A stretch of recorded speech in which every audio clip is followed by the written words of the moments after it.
కర్కాటక రాశి వారు జాగ్రత్త. 2026-27 పరాభవనామ సంవత్సరం మీ జీవితంలో ఒకేసారి 3 పెద్ద మార్పులు తీసుకురాబోతోంది. అవి మీకు లాభమా నష్టమా? ఈ వీడియో కంప్లీట్గా చూస్తే మీకు ముఖ్యమైన టైమింగ్స్ ఏంటి ఇవన్నీ కూడా తెలుసుకునేటట్టుగా అవుతుంది. ఒకవేళ చూడకపోతే కనుక మిస్ అయ్యే అవకాశం ఉంటుంది. కాబట్టి ఇక్కడ నేను చార్ట్ చూపించి ఒక్కో గ్రహం స్థానం మీకు ఎక్స్ప్లెయిన్ చేస్తూ చెప్తాను. సో ఎప్పుడు జాగ్రత్తగా ఉండాలి, ఎప్పుడు అవకాశాలు వస్తాయి అన్నీ క్లియర్గా తెలుస్తాయి దాంతో. సో ఇక్కడ చూసినట్లయితే ముందుగా కర్కాటక రాశిలోకి వచ్చేటటువంటి నక్షత్రాలు పాదాలు తీసుకుంటే పునర్వసు 4వ పాదం, పుష్యమి 1, 2, 3, 4 పాదాలు, ఆశ్లేష 1, 2, 3, 4 పాదాలు. ఈ పాదాల వాళ్ళందరూ కర్కాటక రాశిలోకి వస్తారు. ఇప్పుడు ఈ సంవత్సరం మొత్తం మీ జీవితాన్ని ప్రభావితం చేసేటటువంటి ముఖ్యమైన గ్రహాలు ఏంటో అనేది తెలుసుకుందాం. రాహువు ముఖ్యంగా చూసినట్లయితే కనుక ఎక్కువగా సంవత్సరం మొత్తం ప్రభావం చూపిస్తున్నారు, ఒకే ప్లేస్లో ఉంటూ డిసెంబర్ వరకు. తర్వాత స్థాన మార్పు జరుగుతోంది. ప్రస్తుతం రాహువు అష్టమ స్థానంలో ఉన్నారు. ప్రస్తుతం అంటే ఉగాది 2026 నుంచి కంప్లీట్గా డిసెంబర్ వరకు అష్టమ స్థానంలో ఉంటారు. అష్టమ రాహువు అంటే గనక ఇక్కడ మీరు చూసినట్లయితే కర్కాటక రాశికి అష్టమం 8th హౌస్లో రాహువు.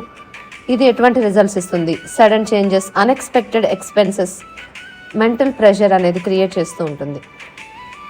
సో ఈ అష్టమ రాహు ప్రభావం వల్ల ఫినాన్షియల్గా స్థిరత్వం రావడానికి టైం పడుతుంది. ఎందుకంటే ద్వితీయ కేతువు కాబట్టి, ధనస్థానంలో కేతువు ఉండటము. సో రాహుకేతువులు ఆపోజిట్ ప్లేసెస్లో ఉంటారు కాబట్టి సో వాటి వల్ల ఈ యొక్క డిఫరెన్స్ అనేది, ఈ యొక్క ప్రభావాలు ఉంటాయి. ప్రాక్టికల్గా చూసినట్లయితే డబ్బు వస్తుంది కానీ నిలవడం కష్టం, అనుకోని ఖర్చులు వస్తుంటాయి, సడన్ టెన్షన్స్ అనేవి ఉంటాయి. ఇది మనము ఈ యొక్క జ్యోతిష అంటే ఆస్ట్రాలజీ లాంగ్వేజ్లో చెప్పుకోవాలంటే అష్టమ రాహు అనేది ఫైనాన్షియల్ ఇన్స్టెబిలిటీ పీరియడ్ ఇస్తారు అని చెప్పుకోవచ్చు. శని ప్రభావం మనకి ఏ విధంగా ఉంది ఇక్కడ వీళ్ళకి కర్కాటక రాశి వారికి అంటే ఇది లైఫ్ స్టెబిలైజేషన్ పీరియడ్, అంటే ఇటువంటి స్టెబిలైజ్ అయ్యేటటువంటి ఫేస్ అని చెప్పుకోవచ్చు. 9th హౌస్లో ఇక్కడ శని ఎప్పుడైతే మీకు ఇక్కడ చార్ట్లో చూసినట్లయితే 9th హౌస్లో ఉన్నారు. ఇక్కడ చాలా ముఖ్యమైన పాజిటివ్ పాయింట్ ఏంటంటే భాగ్యస్థానంలో ఉన్న శని గతంలో మీరు అష్టమ శని అనుభవించిన తర్వాత భాగ్యంలోకి వచ్చారు, నవమంలోకి.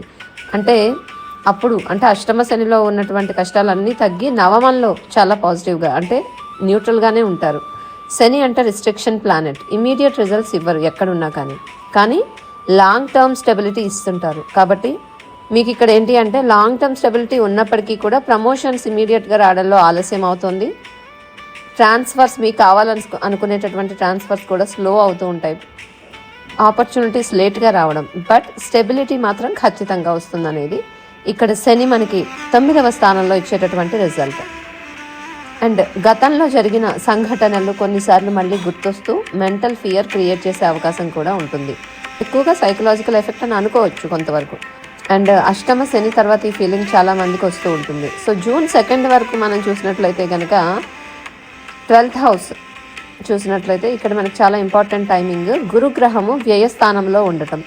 ఓకే, ఇక్కడ జూపిటర్ గురుడు ఎప్పుడైతే మీకు 12వ స్థానంలో ఉన్నారో ఆల్రెడీ మిథున రాశికి June 2 వరకు కూడా కర్కాటక రాశి వారికి మిథునంలో ఉంటారు గురుడు. సో ఇది ఏంటి అంటే కనుక ఎక్స్పెన్సెస్ ఇంక్రీజ్ అవుతాయి, అన్అవాయిడబుల్ స్పెండింగ్, అంటే మీరు ఇంకా ఎంత సేవ్ చేయాలనుకున్నా అది కుదరని పరిస్థితి.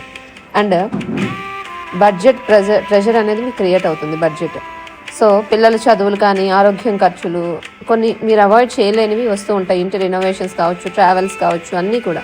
అంటే ఇది వేస్ట్ ఖర్చులని కాదు, కాకపోతే నెససరీనే, కానీ అలా వస్తూ ఉంటాయి ఒకదాని మీద ఒకటి ఈ టైమింగ్లో. ఎందుకంటే గురుడు వ్యయంలో ఉన్నారు కాబట్టి వ్యయ స్థానంలో వ్యయం చేయిస్తారు గురుడు ఎక్కువగా. అంటే గురుడు ఎక్కడుంటే అది ఎన్హాన్స్ అవుతూ ఉంటుంది ఆ ప్లేస్మెంట్. అది గురుడు ఇచ్చేటటువంటి రిజల్ట్. ఇక్కడ June 2 తర్వాత మనకి చూసినట్లయితే కనుక గురుడు మెల్లగా ఈ మిథునం నుంచి కర్కాటకంలోకే వస్తున్నారు, ఈ రాశిలోకే. సో మీ రాశిలోకే కర్కాటక రాశిలోకే గురుడు వస్తున్నప్పుడు లైఫ్లో బిగ్గెస్ట్ టర్నింగ్ పాయింట్ June 2 తర్వాత నుంచి అంటే ఉంటుంది. మీకు గురుబలం ఉంటుందన్నమాట. గురుగ్రహం మీ జన్మ రాశిలోకి వచ్చినప్పుడు Jupiter is the planet of hope, wisdom, expansion అని చెప్పుకుంటాం కదా. సో కాన్ఫిడెన్స్ అనేది వీళ్ళ కాన్ఫిడెన్స్ ఇంక్రీజ్ అవ్వడము, హెల్త్ ఇంప్రూవ్మెంట్, ఆప్టిమిజం ఇంక్రీజ్ అవుతుంది. కొత్త కాంటాక్ట్స్ అనేవి వస్తూ ఉంటాయి బాగా ఎదుటివాడితో, అంటే మంచి పర్సన్స్తో. అండ్ అలాగే హయ్యర్ అథారిటీస్ సపోర్ట్ అనేది మీకు మీ మీద కనిపిస్తూ ఉంటుంది. ఇది బ్యాడ్ ఫేస్ నుంచి బయటపడే బిగినింగ్ అని చెప్పుకోవచ్చు. సో జూన్ నుంచి అక్టోబర్ వరకు చూసినట్లయితే కనుక ఈ గురు స్థానం అనేది ఇక్కడ ఉంటుంది. అంటే గురుడు మీ రాశిలో ఉంటూ పంచమ స్థానాన్ని చూస్తారు. అంటే ఎడ్యుకేషన్ ప్రోగ్రెస్, ఎవరైనా చదువుకునే వాళ్ళకైతే ఎడ్యుకేషన్ ప్రోగ్రెస్, పిల్లలు ఉన్న వాళ్ళకి children growth and career direction మీద క్లారిటీ కూడా వస్తుంది. ఈ పంచమ స్థానం మీద గురు దృష్టి ఉంటుంది కాబట్టి. అండ్ ఈ యొక్క జూపిటర్ గురుడు 3 రాశులు మారుతున్నారని చెప్పుకున్నాం కదా. ఈ సంవత్సరం స్పెషల్ ఫీచర్ ఏంటి అంటే గురుగ్రహం జూపిటర్ ఒకే ఇయర్లో 3 రాశులు మారుతున్నారు. యాక్చువల్గా ఒక్క సంవత్సరంలో ఒకటే రాశిలో ఉండాలి గురుడు. కాకపోతే మనకి 2025 నుంచి గురుని అతిచారం మొదలైంది. సో ఇది చాలా రేర్ ఫినామినన్ అని చెప్పుకోవచ్చు. So sudden changes, quick decisions, fast shifting opportunities. అంటే ఏంటి, మనకి ఇది ఒక డైనమిక్ ట్రాన్సిట్ గురుడిది. అంటే ఎక్కువగా తొందరగా చేంజెస్ అనేవి కనిపిస్తూ ఉంటాయి, తొందరగా డెసిషన్స్ కూడా తీసుకుంటూ ఉంటారు, షిఫ్ట్ కూడా తొందరగా వస్తూ ఉంటుంది, ఒక 3 monthsకి అలాగా. అండ్ October 31 తర్వాత మళ్ళీ అక్కడ ఏంటి అంటే గురుడు మళ్ళీ ద్వితీయంలోకి వెళ్తారు. కర్కాటక రాశి నుంచి సింహంలోకి వెళ్ళిపోతున్నారు. October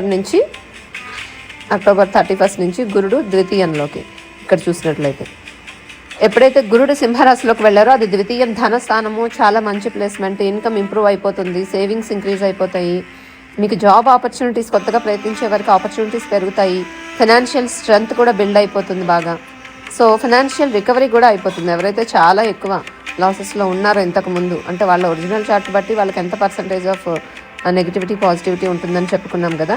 సో వాళ్ళు ఎక్కువగా లోన్స్లో ఉన్న వాళ్ళకి ఫైనాన్షియల్ రికవరీ చాలా జరుగుతుంది ఈ సమయంలో. అండ్ ఆల్రెడీ మంచి ఫేస్లో ఉన్న వాళ్ళకి ఇన్కమ్ రిలేటెడ్ ఇప్పుడు చాలా ఇంకా పెరుగుతుందన్నమాట దాన్ని బట్టి. అండ్ December 6 వరకు చూసుకుంటే కనుక రాహువు సడన్ ఇంపాక్ట్ ఉంటుంది.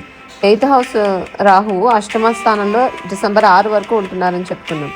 6 తర్వాత రాహు ప్లేస్మెంట్ అనేది మారిపోతుంది. కాబట్టి అప్పుడు రాహువు సప్తమంలోకి వస్తారు, అంటే వెనక్కి వస్తారు, 8 నుంచి 7లోకి వస్తున్నారు ఇక్కడ చూసినట్లయితే December 6 తర్వాత.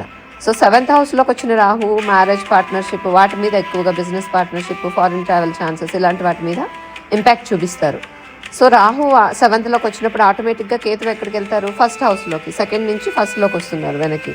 సో December 6 నుంచి కేతు జన్మరాశిలోకే వస్తున్నారు. అంటే ఏంటి, ఎక్కువగా డిటాచ్మెంట్ ఫీలింగ్స్ ఉంటాయి, మెంటల్ డిటాచ్మెంట్, హెల్త్ సెన్సిటివిటీ అయిపోవడము, తర్వాత సెల్ఫ్ కాన్ఫిడెన్స్ మీద ఫ్లక్చుయేషన్స్ ఉంటాయి అన్నమాట. అలా హెల్త్ మానిటరింగ్ కూడా చాలా అవసరం ఈ టైంలో. సో కేతువు రాశిలో ఉన్నప్పుడు ఒక రకంగా వాళ్ళ మీద వాళ్ళు కేర్ తీసుకునేటటువంటి ఇంట్రెస్ట్ కూడా తగ్గిపోతూ ఉంటుంది వాళ్ళకి. అండ్ ఈ సంవత్సరం biggest challenge frequent planetary changes అంటే కనుక గురుగ్రహ 3 రాశులు మారటమే, ఎక్కువగా లైఫ్లో సడన్ షిఫ్ట్స్ ఉండటము అనేది కనిపిస్తుంది. కర్కాటక రాశి వారికి పరాభవనామ సంవత్సరం ఇనీషియల్గా స్ట్రగుల్ ఉంటుంది, మిడిల్లో రికవరీ చూపిస్తుంది, ఫినాన్షియల్ సక్సెస్ ప్యాటర్న్ అనేది కనిపిస్తూ ఉంటుంది. జూన్ వరకు పేషెన్స్తో ఉండాలి. అండ్ అక్టోబర్ నుంచి ప్రోగ్రెస్ అనేది, October 31 తర్వాత నుంచి ప్రోగ్రెస్ ఉంటుంది. December తర్వాత న్యూ డైరెక్షన్ అనేది స్టార్ట్ అవుతుంది. సో ఈ 3 టైమింగ్స్ గుర్తుంచుకుంటే మీ జీవితాన్ని మీరు కంట్రోల్ చేయగలుగుతారు ఈ సంవత్సరం. గ్రహాలు మారుతాయి, కాలం మారుతుంది, కానీ సరైన సమయంలో సరైన నిర్ణయం తీసుకున్న వాళ్ళు ఎప్పుడు కూడా కర్కాటక రాశి ఫ్యామిలీ అందరికీ పరాభవనామ సంవత్సర శుభాకాంక్షలు.